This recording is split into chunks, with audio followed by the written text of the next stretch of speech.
பெருங்காயம் எதுல இருந்து தான் வருது? பெருங்காயம் அதுவே பல பேருக்கு தெரியாது. கண்டிப்பா அது உங்களுக்கு எளிதா புரியணும்னா, பெருங்காயம்ங்கிறது ஒரு மரத்தினுடைய பால், லேட்டக்ஸ். அதை காய வச்சு பயன்படுத்துறது தான். சீரகம் உங்களுக்கு தெரியும், பெருஞ்சீரகம் தெரியும், அதுக்கப்புறம் கேரட்டு. இதனுடைய குடும்பத்தை சேர்ந்த ஒரு குடும்பம் தான் பெருங்காய குடும்பம். ஆமா, அது வந்து இது மாதிரி அம்பலிஃபரேன்னு பேரு, அந்த குடும்பத்தினுடைய பெயர். இதுல உள்ள ஒரு தாவரம் மரம் மாதிரி இருக்கும், அதனுடைய அந்த பால் அதுதான் பெருங்காயமாக நமக்கு வருது. இப்ப ரெசின்கள் அப்புறம் வந்து சாம்பிராணி அப்படின்லாம் நம்ம பார்க்குறோம் இல்லையா, இது மாதிரி தான் இதுவும் ஒரு மரத்தினுடைய பால். ஓகே. இப்போ இதோட குணநலன்கள் என்ன? இது குணநலன்கள்னா முதல்ல எல்லாத்துக்கும் தெரியுது வந்து செரிமானத்தன்மை. செரிமானத்தன்மையை அதிகப்படுத்தும். வயிறில் உள்ள அகற்று வாயு அகற்றி வயிற்றில் தங்கி இருக்கக்கூடிய அதிகப்படியான காற்றை வெளிப்படுத்தக்கூடிய தன்மை இதுக்கு உண்டு. அப்புறம் வந்து மூச்சு பாதையை சீர்படுத்தி, மூச்சு பாதையில பிராங்கியல் ஆஸ்மா, ரெக்கரண்ட் காஃப், அடிக்கடி இருமல் வருதல், அடிக்கடி வந்து கோழையோட சளி வருதல், இந்த மாதிரியான நிலைகள்ல பிராங்கியல் ஆஸ்மா மாதிரி கண்டிஷன்ல மிளகோட சேர்த்து இதை பயன்படுத்தலாம். பெருங்காயமும் மிளகும் சேர்த்து பயன்படுத்துவாங்க. சில விதமான தோல் நோய்கள் அதுக்கு வந்து ரொம்ப உதவியாக இருக்கும். சிறுநீர் பாதையில் ஏற்படக்கூடிய அலர்ச்சி, ரெக்கரண்ட் யூரினரி ட்ராக்ட் இன்ஃபெக்ஷன், அது வந்து இதை சரிப்படுத்துறதுக்கு உதவியா இருக்கும். ரொம்ப முக்கியமானது பெண்களுக்கு கர்ப்பப்பையை பலப்படுத்தக்கூடிய ஆற்றல் உண்டு. அப்புறம் மாதவிடாய் தள்ளி தள்ளி வருது, இர்ரெகுலர் சைக்கிள்ஸ்ன்னு சொல்லுவாங்க, அதை வந்து சரிப்படுத்தக்கூடிய சைக்கிள்ஸோ சீர்படுத்தக்கூடிய தன்மை உண்டு. அதே மாதிரி இப்போ வந்து சரிப்படுத்தக்கூடிய தன்மை உண்டு அப்படிங்கிறதோட கூடுதலாக நம்ம என்ன சொல்கிறோம் அப்படின்னாச்சுன்னா, சில காலங்களில் வந்து 30 நாளில் வரக்கூடிய அந்த மாதவிடாய் சைக்கிள் அப்படிங்கிறது வந்து 35 நாள் 40 நாள் தள்ளி போய்கிட்டே இருக்கும். கரு உண்டாயிருக்காது, ஆனால் வந்து மாதவிடாய் வராது. எப்போ வருது அப்படிங்கிறது தெரியாமல் இருக்கும். அந்த சமயத்தில் இந்த பெருங்காயத்தை ஒரு மருந்தாக நம்ம கொடுக்கும்போது வந்து அந்த மாதவிடாய் வருவதற்கான வாய்ப்புகள் உண்டு. எப்படி கொடுக்கறது டாக்டர்? நெய்யில் பொரிச்சு, அதாவது அது வந்து கட்டி மாதிரி இருக்கும், அதை நல்லா தூள் பண்ணிட்டு நெய் கொஞ்சம் விட்டு அதை நல்லா பொரிச்சு, பெரும்பாலும் வெறும் சட்டிலேயே ட்ரை ஃப்ரை பண்ணலாம். ஆனால் நெய்யில் பொரிச்சா இன்னும் கூடுதல் நன்மை இருக்கும். நெய்யில் பொரிச்சு பொடி பண்ணி அதை தண்ணீரில் கரைக்கலாம். அப்படி இல்லைன்னா பனை வெல்ல பாகுல கரைச்சு அப்படி காய்ச்சி அது கூட கொஞ்சம் வெந்தய பொடி கலந்து பருக சொல்லலாம். அல்லது பெருங்காய லேகியம்னு ஒன்று இருக்கு. பூண்டு, சீரகம், பெருங்காயம், அப்புறம் வந்து புதினா இலை, அதுக்கப்புறம் வந்து வெந்தயம், இதெல்லாம் சேர்த்து செய்யக்கூடிய ஒரு களி மாதிரி செய்யக்கூடியது. இது மாதிரி செஞ்சும் பயன்படுத்துவாங்க. அதே மாதிரி பெருங்காய லேகியம்ங்கிறது கட்டாயமா எல்லா வீட்டு பெண்களுக்கும் ஒரு காலத்தில் தெரியும். இப்போ வந்து அது அதனுடைய பயன்பாடு ரொம்ப குறைஞ்சு போச்சு.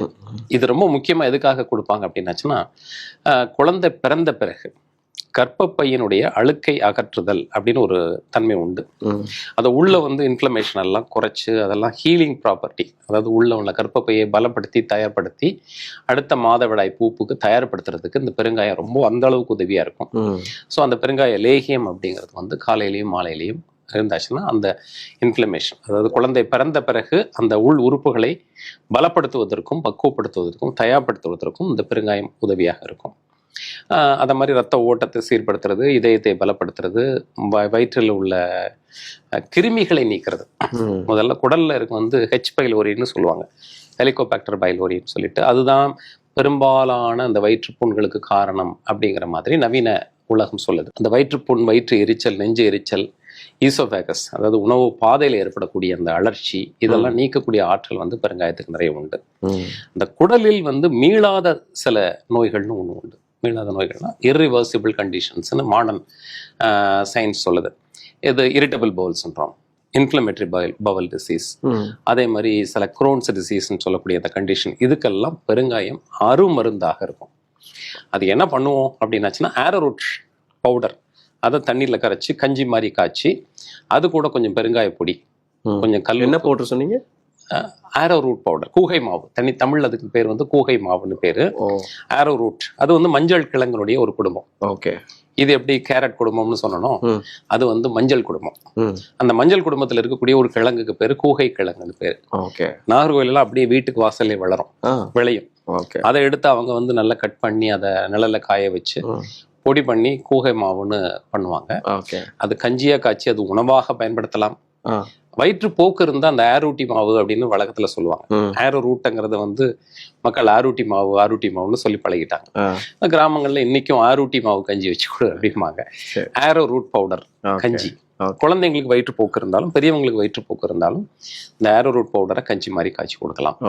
அதே மாதிரி வயிற்று புண் ஆத்துறது, வயிற்று கிருமிகளை நீக்கிறது, அதே மாதிரி குடலினுடைய இயக்கத்தை சீர்படுத்துறது, குடல்ல தங்கி இருக்கக்கூடிய நச்சு கழிவுகளை வேகமாக நீக்கிறது, அந்த மாதிரி பெருங்காயம் நிறைய வேலைகள் செய்யும். அந்த ஐபிஎஸ் அப்படிங்கிறதுக்கு நீராகாரம் ரொம்ப சிறந்தா செயல்படுதுன்னு இப்போ ஸ்டான்லில எல்லாம் ஆய்வு பண்ணிட்டு இருக்காங்க, கேஸ்ட்ரோஎன்ட்ராலஜி டிபார்ட்மெண்ட்லாம்.